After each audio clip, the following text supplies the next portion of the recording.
every 6th Thursday at 7 p.m. It's going to be in West Hall, and the theme is nutrition. West Hall is in like the main lounge, right? Yes, yeah, it's going to be a lot of fun. It sounds like a lot of fun.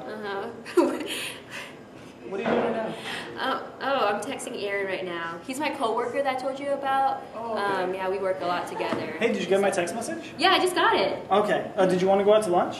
Yeah, sure. Maybe an hour? Yeah, that works. Yeah, okay.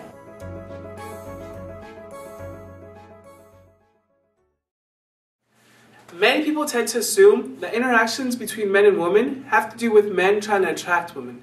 This is a great example of heteronormativity.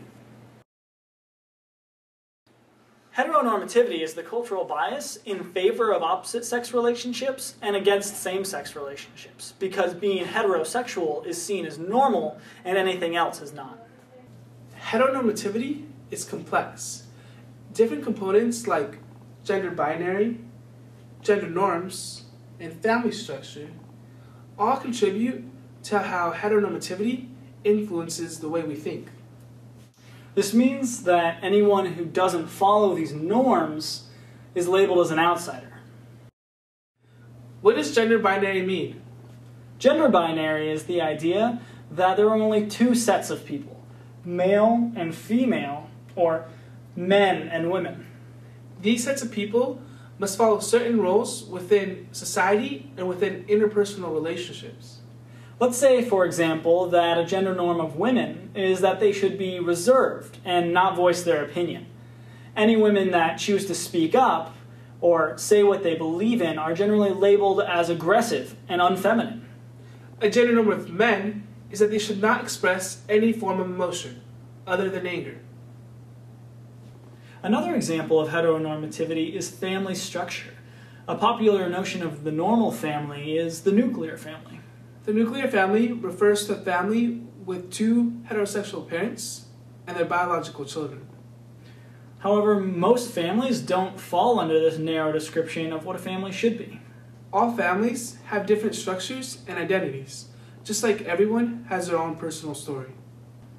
Gender binary, family structure, and other components of heteronormativity all work together to help perpetuate this idea of what's normal and what's not.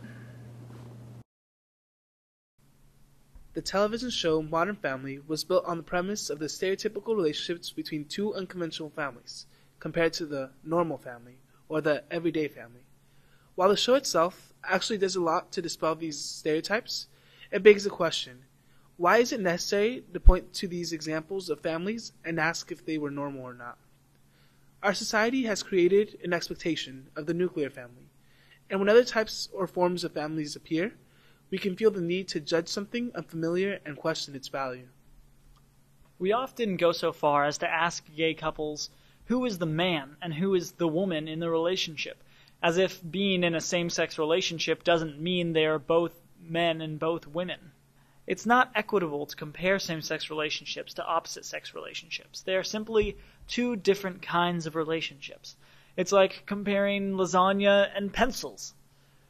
Well, perhaps not that drastic. We're all humans and have emotions and love others, but when we judge same-sex relationships based off of heterosexual standards, it's just not doing justice to the unique quality of the relationship. Heteronormativity doesn't just objectify same-sex relationships, but it can also put heterosexual couples into boxes or categories that they don't identify with. As we mentioned earlier, it can force people into the roles by assigning them to the gender binary, as a woman or a man in the relationship. In addition, many of the attributes of these gender categories are connected with heterosexual relationships. In the show, the normalized relationship between Phil and Claire depict Phil as the breadwinner and Claire as the stay-at-home mother. However, the show also portrays Phil and Claire as unique, dynamic individuals with many traits that are not necessarily part of either gender category. When people in these families don't follow the gender binary and don't fall into the normal category, they're labeled as something other, the modern family. Why can't these people just be a family? So Valentine's Day is coming up. Try taking a look at the media, more specifically the advertisements that are currently out there. See how the different commercials promote the idea of gender binary and how heteronormativity plays out in day-to-day life.